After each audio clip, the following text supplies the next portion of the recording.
Graphic Design 1310. Type and layout. How you guys doing? Welcome to week 3. Okay, so week 1 and week 2 are in the books, so to speak. So by way of review, I just want to talk quick about week 2. The presentation was how type communicates, and really that's very important. It segues beautifully into our typographic scavenger hunt assignment. And basically the intent behind this assignment and this presentation is for designers to be able to take a look at any given piece of typography, whether it be a magazine ad, a billboard, um, even product design, packaging design, and you should be at this point be very comfortable in looking at a typographic piece or a layout piece of any piece of visual communication and ascertaining the success based on the type. What is the type saying? How is the type communicating? So we learned in that lecture week 2 presentation how type communicates. We learned that there's 2 basic ways type communicates. One is verbally and one is visually. So verbal, I think that's pretty obvious. What does the type say? Well, what is it? The information that's being conveyed through the type. And then visual is more of how the message is reinforced or what kind of new messaging is introduced via the use of typography. And a great example here is, and I use this example quite a bit, it's twofold. Number one is I'm going to compare professional ballet with the NFL, the National Football League. And obviously, as one is very masculine and one is very feminine.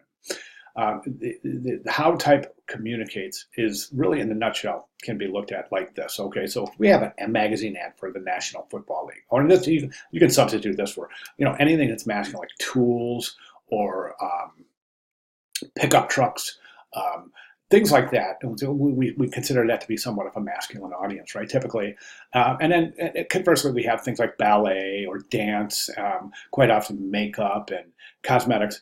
Hair products are more geared towards a feminine target. So the example is this, is that in a ballet ad, let's say a magazine ad for a ballet or an article for ballet, you wouldn't see really masculine slab serif typefaces.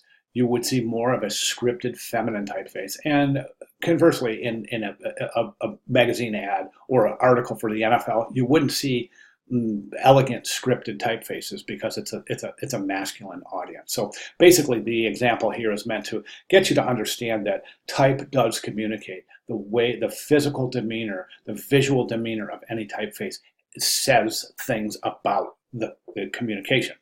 Quite often, those additional communicative elements are either denotative or connotative, sometimes both. So it's important to understand what denotation and connotation means in association with typographic presentation. Okay, so that is basically type week 2 and by overview. Okay, so we also turned in our mock-ups for the magazine and that's fantastic. So here we are in week 3. So we want to switch gears this week and talk a little bit about hierarchy and spacing. And really, to a very high degree, hierarchy and spacing is one of the foundational cornerstones in all of compositional layout. And what hierarchy and spacing does is it allows you as a designer to tell your viewer exactly where you want them to look first on a page, then where you want them to look from there, where you want them to look third, where you want them to enter the page, where you want them to rest on the page, and where you want them to exit each page. These are things that all can be accomplished with techniques involving hierarchy and spacing. So that said, this presentation, I'm going to open this right now, the hierarchy and spacing presentation. It's really a great, don't skip this, guys. Do not skip this. It's a fantastic lecture, and it's really something that you should spend time. I recommend reading through this and then reading through it again. Get into a little bit of color here. We get a little bit more into color next week, but we talk about spacing here, vertical spacing associated both horizontal and vertical spacing associated with typography, and how the spacing associated with typography can add to or take away from both the readability and the legibility of type. Notice I said readability and legibility, so you want to concentrate on both those words when you're reading through this lecture. Okay, so in conjunction with this wonderful presentation, in the announcement, I also have, this is the week 3 announcement, I also have, well, this by way of review, I have some really great resources the pointing back to designing with the grid. And please keep these available through the entire duration of the class. Designing with the grid is something that is very, very, very important. Personally, I think it's the most effective tool a designer can use. So it's really important. Then we get into, in the announcement, we get into hierarchy and spacing. And we had a little mini lecture here regarding hierarchy and spacing. And really important right here is we have some really great resources for you to link out to reinforce your learning on visual hierarchy.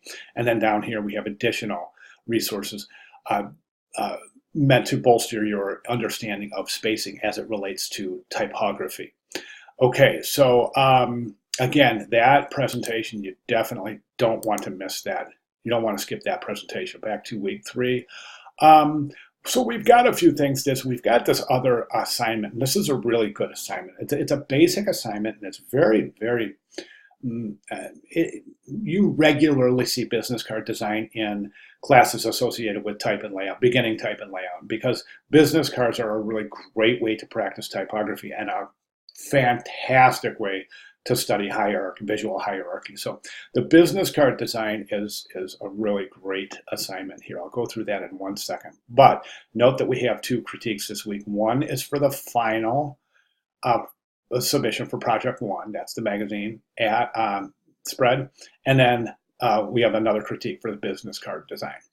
Okay, so I want to jump over to the business card design now. I want to, at this point, I want to draw your attention to the fact that there is going to be another separate and supplemental announcement for week 3, and that is how to design a business card. So there's a few things I want to get into in that, but before we do that, right now, I just want to jump right over to this business card assignment. Let's open this up. Now, as far as setting the business card up, and again, this is covered in that supplemental video, but this is the setup, and this is in InDesign, guys, and this was covered. I showed you how, walked through how to set up the document for the magazine ad. So this is the same thing. It's the exact same thing, just that the parameters are a little bit different, and of course, obviously, a business card is much different in size and orientation than a magazine ad. So it's a little bit different, but we still have the same principles for setup.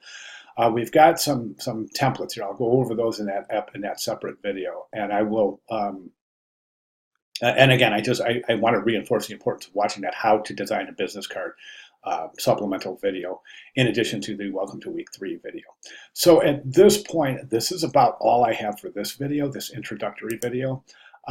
We do have our lecture video, lectures, as I just mentioned, but this announcement kind of goes through everything, really kind of blow by blow, what's important, what is to be expected, et cetera, et cetera. And then we have our tasks, our learning outcomes, and our deliverables and due dates set up right here. So if there are any questions whatsoever regarding deliverables, due dates, or tasks or objectives, please let me know. And, you know, guys, you know that I'm really good about getting right back to you with questions. You won't wait for me. So if you have a question, please post it. You'll have pretty much an immediate answer. Okay, guys, well, that's it. Welcome to week 3. Everyone's really doing a fantastic job so far. And again, most importantly, any questions at all, guys, just please feel free to get with me at your convenience. All right, great work so far, everybody. I will see you in week 3 discussion and critique boards. Thank you very much.